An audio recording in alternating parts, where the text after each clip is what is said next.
All right, welcome to another edition of the Hutchinson Report podcast, Take of the Week. Things that I think are important. I don't care what A.H. Hoffman or Oliver thinks about what's important in the news, and I certainly do not care about what Leroy Jackson thinks is important in the news. It's what Earl O'Farrill Hutchinson thinks is important in the news this past week. You guys get your own podcast. Go get your own. All right, let's get down to business.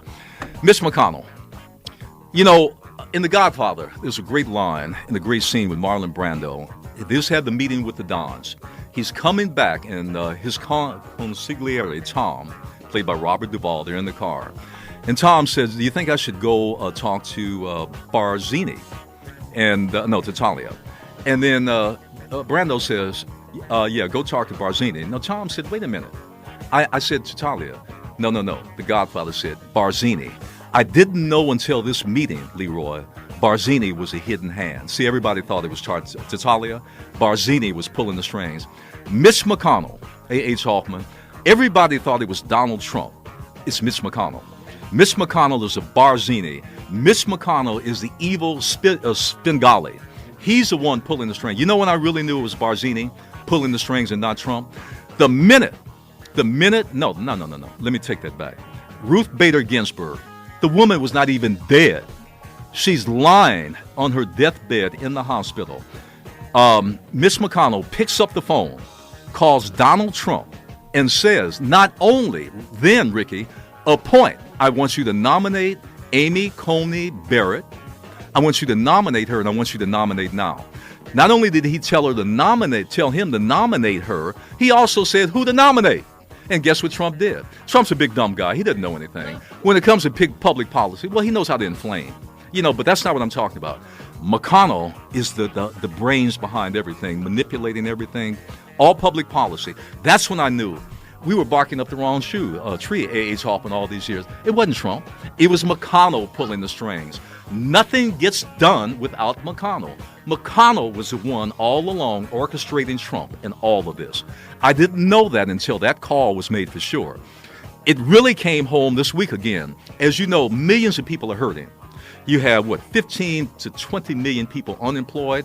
As of December 27th, they will lose their unemployment. The federal moratorium on evictions, Oliver, runs out on December 27th. What a Christmas present. I can be evicted from my home or my apartment, you know. The other thing that runs out, too, you got three things. Small businesses. I went to a restaurant last night for a takeout, actually the last couple of weeks, and I got to tell you, it's a ghost town there. They're hurting. No stimulus for them, no payroll protection program, no loans, no bailout for small businesses. We already know about 50% of minority-owned businesses, they're gone. You can kiss it goodbye. McConnell has said no. They have 3 or 4 plans, and they've had stimulus plans. They've had bailout plans. The House passed one months ago. McConnell said, no, we're not going to spend $3 trillion. No. A bipartisan committee of Republicans and Democratic senators 2 days ago put together an almost $1 trillion plan. McConnell is still saying no. Even when Republicans say yes, McConnell says no. One man can control everything. It's just mind-boggling when you think about that. You know, even Adolf Hitler did, I'll give him at least one thing, only one thing. He did provide jobs for the German people. I'm not telling you what kind of job. He put them all back to work. They had full. So I guess I'm saying even Hitler gave something to the people. McConnell didn't give it anything. McConnell is saying no. We're coming up now, as we well know. Congress will recess in about another week. They're gone. They're home for Christmas. And by the way, Christmas goes all the way through January. They're not going to be back until the end of January. What are people going to do, A.H. Hoffman? Unemployed, getting evicted, businesses closing. Not to mention the states that are running out of money for COVID. You know, even the vaccines. That takes money to distribute. That takes money in planning. It takes all of that. McConnell, no. And here's the rub. He flips it around, very crafty, flips it around and says, no, it's not me, it's the Democrats. They are being unreasonable. They are being stubborn. They are being mule-like. They are being hard-headed. They won't do anything. That's pretty good. Okay. Trump, will he pardon himself? Trump is already, they had a pardon session the other day, A.H. Hoffman, talking about pardoning on the table his family members, talking about pardoning Giuliani and all of his principals that were involved in all the dirty work, all the scams, and all the stealing for 4 years, all the lies and everything else, pardoning them. Can Trump be far behind? That would be interesting to see. Whether he will have the audacity, the boldness, and absolutely the gall, as the old folk used to say. I'm pardoning myself. Here's the thing. You're pardoning yourself for what? You haven't been convicted of anything. And by the way, prediction. And don't bet against the big dog on predictions. Trump will never be prosecuted for anything. Not going to do any jail time. All of those that think we need to see this guy marched away in handcuffs, ain't going to happen. Thank you, Ricky. But one thing will happen. He diverted money, still determined to get that wall. $3.6 billion from a discretionary fund.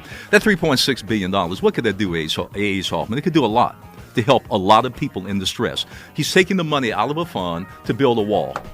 He's still bound and determined to build the stupid friggin' wall that will do nothing, go nowhere, but rev up his base. By the way, he'll be in Georgia today. The Senate race coming up, the two of them, messing everything up there. Again. Yeah, but anyway, so we'll have to see how that all plays out. All right, you've been listening to the Hutchinson Report podcast, Take of the Week. Be right back.